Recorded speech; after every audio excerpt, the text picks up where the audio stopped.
اچھا، جو نظریہ ہے پارٹی کا یہ بڑا امپورٹنٹ ہے. میں نے ریئلائز کیا یہ 4 مہینوں میں، یہ 3.5 مہینوں میں، کہ ہماری اپنے پارٹی کے لوگ، ہمارے عہدیدار، میں نے ریئلائز کیا ان کو بھی پوری طرح ہمارے جو میں نظریہ لے کے 26 سال پہلے نکلا تھا، میں نے ریئلائز کیا ان کو بھی نہیں سمجھ اس کی.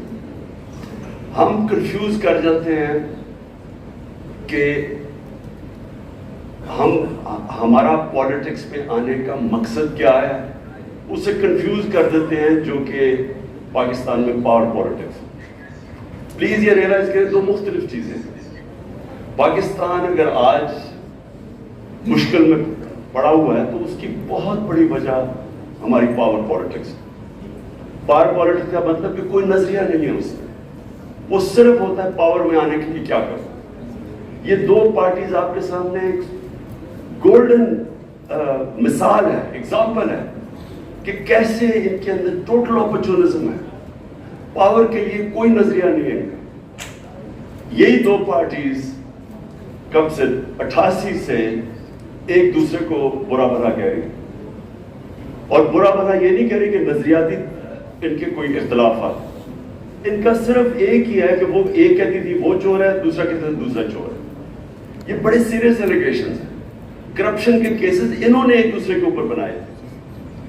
یہ کہہ رہی تھی کہ یہ نواز شریف نے یہ حدیبہ پیپر مل میں منی لانڈرنگ کی، یہ کیس پیپلز پارٹی نے بنایا تھا. اور یہ سرے محل کا کیس اور جو $60 ملین پڑا ہوا تھا زرداری کا سوئٹزرلینڈ میں، یہ نون لیگ نے کیس بنائے تھے. تو یعنی 2 پارٹیز ایک دوسرے کو یہ نہیں کہہ رہی کہ ہمارا نظریاتی اختلاف ہے. یہ دونوں ایک دوسرے کو کہہ رہی تھی کہ انہوں نے پاکستان کی عوام کا پیسہ چوری کیا.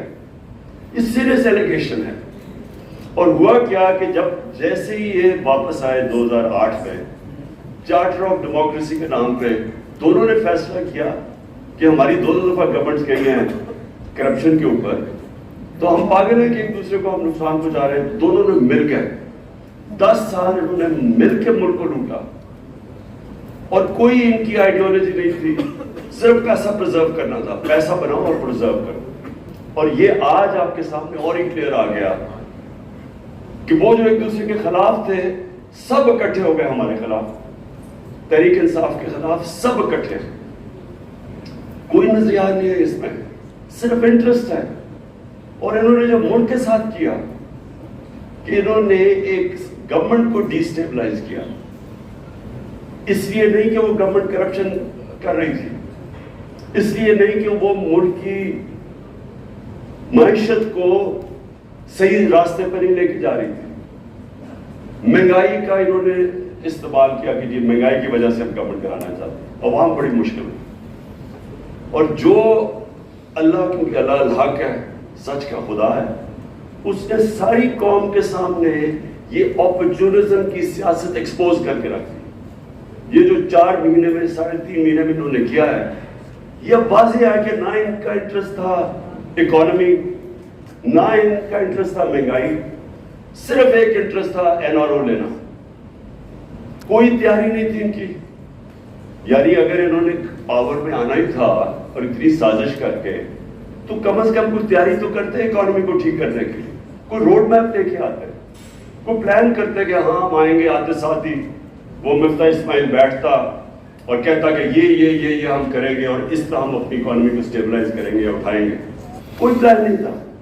پلان صرف ایک تھا، اسمبلی میں انہوں نے کیسے امینڈمنٹ پاس کر کے تو نیب کے قانون کو امینڈ کرنا تھا. اور 1100 ارب روپیہ، یہ امیجن کریں کہ قوم ان 3.5 مہینے میں مہنگائی میں ڈوب گئی ہے، اکانومی بالکل ڈیفالٹ کی طرف جا رہی ہے. ان کی اچیومنٹ ایک ہے کہ 1100 ارب روپیہ ان کی کرپشن کا انہوں نے امینڈمنٹ پاس کر کے اس کو معاف کروانے کی کوشش کی، یعنی دوسرا NRO لینے کی کوشش کی.